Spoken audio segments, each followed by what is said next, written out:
En el Valle de San Isidro existía un pueblo que los mapas apenas mencionaban. Se llamaba El Reposo. Y en ese pueblo vivían dos clases de hombres, los que poseen y los que sirven. Don Aurelio Fuentes pertenecía a la primera clase. 62 años, corpulento como un roble, duro como el pedernal, sombrero de paja fina, botas de piel de víbora, un anillo de oro en el menique, 4.000 hectáreas de tierra fértil y la fama de hombre que nunca perdona una deuda lo convertían en alguien a quien nadie miraba los ojos más de 3 segundos. No gritaba, hablaba bajo, despacio, con la calma de quien sabe que sus palabras se van a cumplir de todas formas. Ese tono tranquilo daba más miedo que cualquier grito. Al pie del cerro, junto al camino de tierra, estaba la casita de adobe. Pequeña, de 2 cuartos, paredes cuarteadas, puerta de madera tan vieja que sus nudos parecían ojos cerrados. Para don Aurelio era un estorbo. La había dejado abandonada hacía años. Los hombres ricos hacen eso con lo que no les sirve. Lo ignoran hasta que deja de existir en su mente. Pero en la mente de Cornelio Paz, esa casita existía con una nitidez perfecta. 53 años, manos callosas, espalda curvada por 2 décadas de trabajo ajeno. Llevaba 15 años ahorrando peso sobre peso en una lata de café que su esposa Dolores escondía bajo el piso. No para hacerse rico, solo para poder decir algún día mi casa, sin que esas palabras sonaran prestadas. La casita de adobe era el único lugar que podía comprar con lo que tenía. ¿Alguna vez guardaste un sueño tan tuyo que ni siquiera lo decías en voz alta por miedo a echarlo a perder? Si es así, sigue escuchando. Porque lo que Cornelio estaba a punto de vivir va a tocar algo muy profundo en tu corazón. Gundo. El día que Cornelio se atrevió a pedir fue un martes de mayo. Primera vez en 20 años que Cornelio pisaba la oficina del patrón por algo que no fuera trabajo. El capataz Rosario lo hizo esperar 2 horas en el corredor, con el sombrero en las manos. Al final, lo dejaron pasar. Don Aurelio firmaba papeles sin levantar la vista. Luego, sin dejar de escribir, «Habla. Don Aurelio, la casita de adobe al pie del cerro lleva años abandonada. Yo quisiera comprársela». El patrón levantó la vista. En su cara apareció el principio de una burla que todavía no había salido a la superficie. «Esa propiedad no está a la venta». Cornelio no se movió. «¿Cuánto pediría, patrón? Solo para saber». Don Aurelio dejó la pluma. 150,000 pesos. Siendo generoso. Era el doble de lo que valía una ruina así. Cornelio lo sabía. El patrón lo sabía. Los dos sabían que un peón no debía tener esa cantidad. «Tengo 90,000 ahorrados, patrón. 15 años de trabajo». Don Aurelio parpadeó. Eso no lo esperaba. Luego, «Tienes 90, vale 150. No puedes comprarla». La respuesta es no. Cornelio se puso el sombrero y dijo algo que el patrón no esperaba. «Está bien, don Aurelio. Gracias por recibirme. Si algún día cambia de opinión, aquí estoy». Y se fue, sin suplicar, sin que le temblara la voz. Eso fue lo que quedó grabado en la mente del patrón, que ese hombre se había ido sin quebrar. Esa noche, en la cantina, don Aurelio contó la historia entre risas. Imaginen al viejo Cornelio, 20 años limpiándome la tierra y cree que puede comprarme propiedades. El capataz Rosario reía más fuerte que todos. «Para eso sirven los sueños de los pobres», concluyó el patrón, «para que los ricos les cobren más caro». Al día siguiente mando llamar a Cornelio y le ofreció la casita en 120,000, los 90 que tenía más 30 descontados de su sueldo en 2 años. Una trampa disfrazada de favor, Cornelio firmó, porque era su sueño, y los sueños a veces cuestan más de lo que valen. ¿Alguna vez alguien se burló de tu sueño mientras tú lo abrazabas con todo lo que tenías? Escribe «Fe» en los comentarios si esta historia te está tocando el corazón. 3. Las paredes que nadie quiso ver. El primer sábado como propietarios, Cornelio y Dolores llegaron con escobas, cubetas y una botella de agua bendita que el padre Ignacio les había dado esa mañana. Sus 3 hijos los acompañaban: Esperanza, de 22 años, Benjamín, de 16, y el pequeño Tono, de 9, que era la luz de la casa. Dolores entró primera, se persignó en el umbral y dijo en voz baja algo que solo ella y Dios escucharon. Lo que encontraron era peor de lo que parecía desde afuera. Una viga podrida a punto de ceder, piso lleno de hoyos, paredes cubiertas de mugre de anos. Tono arrugnó la nariz. Papa, huele horrible. Ya no va a oler así, dijo Cornelio, y se remangó. En las semanas siguientes reparó la casa con sus propias manos. La viga del techo con madera nueva, las grietas con barro y paja, el piso con tierra apisonada. Se levantaba antes del amanecer para cumplir la jornada en la hacienda, ahora con sueldo reducido por el descuento, y regresaba al atardecer a trabajar en lo suyo. Cansancio distinto al de siempre, con sabor a propio. Fue quitando un viejo repasto de cemento de la pared del cuarto del fondo cuando lo encontró. Debajo del cemento, grabado directamente en el adobe con algo puntiagudo, había palabras. Antiguas, pequeñas, trazadas con cuidado pero con mano apurada. Llamo a Dolores. Ella se inclinó sobre la vela. Sus labios se movieron despacio mientras leía, y su expresión fue cambiando de curiosidad a algo mucho más difícil de nombrar. Dios mío, murmuró. ¿Sabes ese momento en que algo pequeño que encuentras va a cambiar todo? Cornelio estaba en ese momento. Quédate conmigo. 4. Lo que las paredes guardaban. Al día siguiente, Cornelio buscó al padre Ignacio. El cura llegó con anteojos y linterna, se arrodilló frente a la pared y leyó en silencio.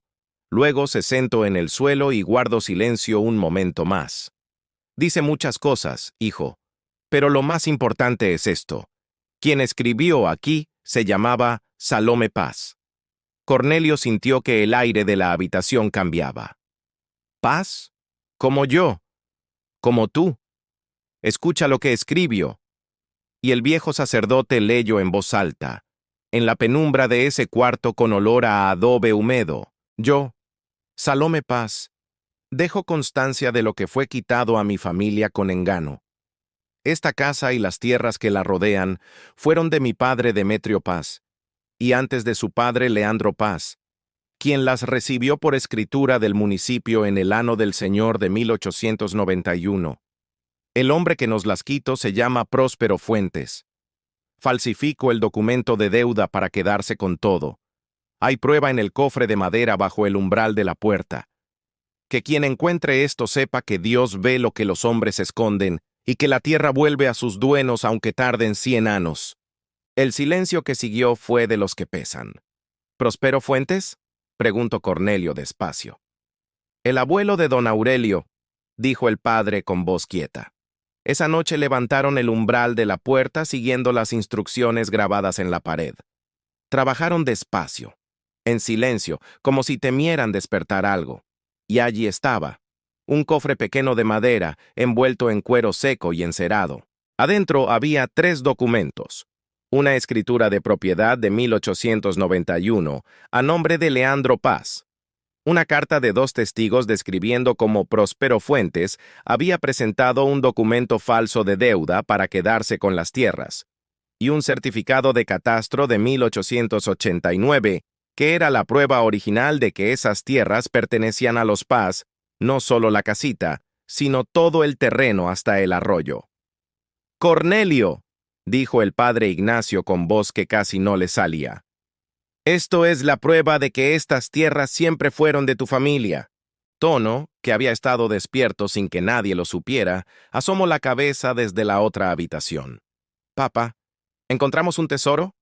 Cornelio sonrió con esa sonrisa de los hombres que han aguantado mucho y de pronto sienten que el peso se levanta. «Algo así, hijo, algo así». Un hombre que había gastado 15 años ahorrando para comprar lo que en realidad ya era suyo. Un hombre que sin saberlo había vuelto a casa. Si Dios alguna vez te sorprendió con algo que no esperabas, escríbelo en los comentarios. V. El camino largo de la justicia. Lo que siguió no fue rápido ni fácil. La justicia, cuando llega, llega despacio. Hay que pelearla. Cansa. A veces parece que no va a llegar nunca. Cornelio buscó un abogado. Los dos primeros le pidieron dinero que no tenía. El tercero, un hombre joven llamado Rodrigo Vela, lo escuchó una hora entera y dijo: «Si lo que me dices es verdad, esto puede ganarse, y lo que te cobro es la mitad de los honorarios cuando ganes. Si pierdes, no me debes nada». Cornelio le extendió la mano. Vinieron los meses duros. Audiencias, peritajes, recursos. Don Aurelio contrató un abogado de ciudad y ordenó presiones. Una ventana rota una noche, amenazas en el mercado, la suspensión del trabajo de Cornelio en la hacienda. Sin ese ingreso, la familia vivía al filo. Una noche Cornelio se sentó en el piso de la casita con los papeles del juzgado en la mano y sintió que la esperanza se iba filtrando, como agua por las grietas del adobe. Dolores se sentó a su lado sin decir nada. Solo le tomó la mano y esperó. «¿Crees que vamos a ganar?», preguntó él al fin. «Creo que es lo correcto», dijo ella. «Y lo que es correcto, tarde o temprano, Dios lo acompana». «¿Y si tarde es demasiado tarde?». «¿Para qué sería tarde, Cornelio? ¿Para nosotros o para los que vengan después?». Cornelio no respondió, pero tampoco soltó los papeles. ¿Alguna vez estuviste a punto de rendirte con algo justo? ¿La oscuridad fue tan grande que casi apagó lo que sabías que era verdad? Cornelio tampoco se rindió esa noche. Y lo que vino después fue más grande que todo lo que habían perdido. 6. La sentencia. El peritaje tardó 4 meses. El especialista lo confirmó. Los documentos son auténticos. La escritura de 1891 y el certificado de 1889 son originales. No se encontraron evidencias de falsificación. El día de la sentencia, el juzgado estaba lleno. Don Aurelio llegó con su abogado y su confianza de siempre. Miró a Cornelio desde el otro lado de la sala como se mira a algo que pronto dejará de ser un problema. Cornelio llegó con Dolores, sus hijos y el padre Ignacio, que juntó las manos con la calma de los que confían en que algo más grande que ellos está manejando el asunto. El juez leyó 40 minutos. Cornelio no entendió la mitad, pero entendió las palabras que importaban. Se declara la nulidad de la transmisión de propiedad realizada en 1923 mediante documento apócrifo, y se ordena la restitución a los herederos legítimos de la familia Paz de la vivienda de adobe, el terreno circundante y la franja de tierra hasta el arroyo denominado El Saucillo. Dolores puso la mano sobre la boca. Esperanza lloraba en silencio. Benjamín miraba el techo parpadeando rápido. Tono no entendía del todo, pero vio la cara de su padre y supo que era algo bueno. El padre Ignacio hizo la señal de la cruz. Al otro lado de la sala, don Aurelio no había cambiado de expresión. Solo el anillo de oro del meñique giraba entre sus dedos, una y otra vez. Era el único movimiento que lo traicionaba. ¿Ves cómo trabaja Dios? Lo que Cornelio compró como ruina era la prueba de su derecho. Lo que le vendieron como escombro era su historia. ¿Alguna vez lo que parecía tu peor momento resultó ser el inicio de algo mejor? Sepne. La caída y el reencuentro. Don Aurelio no cayó de golpe. Los hombres como él caen despacio, como un árbol comido por dentro al que un día el viento empuja. La sentencia era inapelable, pero lo que verdaderamente lo quebró fue otra cosa. Caminar por el mercado y ver que la gente ya no lo saludaba igual. Notar que sus propios trabajadores lo miraban con esa distancia de quien ha aprendido que el poder de cierto hombre estaba construido sobre algo que no era suyo. Y la llamada de su propio hijo desde la capital. ¿Es verdad lo del abuelo próspero, papá? Don Aurelio no supo qué responder, porque en el rincón de sí mismo que nunca le mostraba a nadie, siempre había sabido que algo en los orígenes de su fortuna no olía bien. Lo había sabido, y lo había callado con esa complicidad silenciosa que se tiene con los muertos. Una tarde de septiembre, bajo la lluvia, don Aurelio fue a pie a la casita de adobe, sin sombrero, sin capataz. Llamó a la puerta. Cornelio lo vio llegar desde la ventana y tardó en reconocerlo. no porque hubiera cambiado físicamente, sino porque ese porte, esa manera de ocupar el espacio como quien sabe que el mundo gira alrededor de él, eso había cambiado. Don Aurelio miró las paredes restauradas. Leyó en silencio las palabras de Salome Paz, preservadas ahora bajo una capa de resina transparente. Las leyó hasta el final, hasta donde decía que Dios ve lo que los hombres esconden. Cuando se volvió, su cara era la de otro hombre. No vine a pelear. Vine a decirte que lo que pasó no estuvo bien. Lo de mi abuelo. Lo que yo te cobre por esta casa. Ninguna de las dos cosas. ¿Por qué me lo dice a mí? Preguntó Cornelio, sin dureza. Porque tú eres el que tiene razón de escucharlo. Cornelio lo miró un momento. No le guardo rencor, don Aurelio. El rencor es muy pesado para cargarlo toda la vida. Pero si le pido una cosa, que vea a sus trabajadores diferente. Que recuerde que ellos también tienen sueños. Que el trabajo honrado merece pago honrado. Don Aurelio asintió y salió a la lluvia. Nunca más volvieron a hablar. Pero algo cambió en la hacienda. Los pagos llegaron completos. El capataz Rosario fue despedido al mes siguiente. ¿Crees que los hombres pueden cambiar de verdad? Yo creo que el arrepentimiento real, aunque llegue tarde, todavía vale. ¿Y tú? Beitzo. Lo que creció en la tierra de vuelta. La sentencia le devolvió a Cornelio casi 4 hectáreas. Tierra buena que nadie había trabajado en años. Comenzó a sembrar. Primero frijol, luego maíz criollo, luego árboles frutales junto al arroyo. Su hija Esperanza, con buen ojo para los negocios, consiguió que la cosecha de guayaba entrara en un programa de conservas con etiqueta propia. A los 2 años, la parcela producía lo suficiente para que la familia viviera sin deberle nada a nadie. No eran ricos, pero tenían lo que ninguna riqueza prestada puede dar: tierra propia, trabajo propio, dignidad propia. La historia de Salome Paz se volvió parte de la memoria de la región. El padre Ignacio la mencionaba en sus homilias. La fe de quien siembra justicia en paredes de barro, confiando en que Dios la cosechara, aunque él no alcance a ver la cosecha. El pequeño Tono creció con esa historia tatuada en el alma. Estudió Derecho. Y un día, ya abogado, parado frente a un juzgado en otra ciudad con otro caso parecido al de su padre, sacó del bolsillo una fotografía de la pared de adobe con las palabras de Salome Paz. La miro un momento, la guardo, y entro a defender a una familia que también le habían quitado lo suyo. No ve. Lo que las paredes nos enseñan. Hay una cosa que Cornelio Paz dice cuando alguien le pregunta qué aprendió. La dice sin dramatismo, mirando con esos ojos que ven más de lo que dicen. Aprendí que lo que es tuyo, aunque te lo quiten, sigue siendo tuyo, y que Dios tiene formas de regresarte lo que ningún hombre puede anticipar. Y hay otra que dice con una pequeña sonrisa: Don Aurelio me vendió una ruina creyendo que me estaba engañando.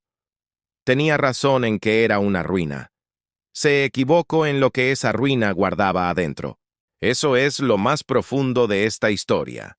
No solo que la justicia llega, aunque a veces tarde, sino esto: Dios esconde sus mayores bendiciones donde el orgullo del hombre no se atreve a mirar, en los rincones que los poderosos desprecian, en las grietas que los ricos no se agachan a examinar, en las ruinas que venden con burla. Salome Paz grabó su verdad en barro hace más de 100 años.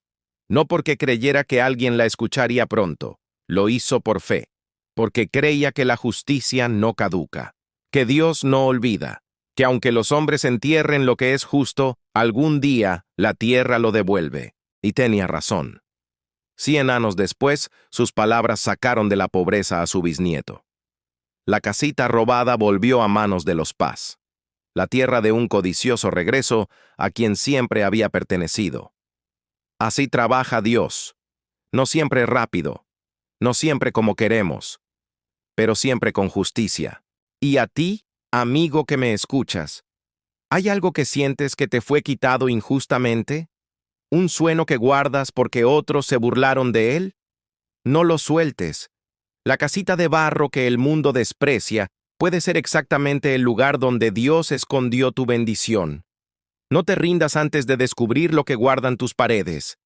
Si esta historia tocó tu corazón, compártela con alguien que esté atravesando un momento difícil.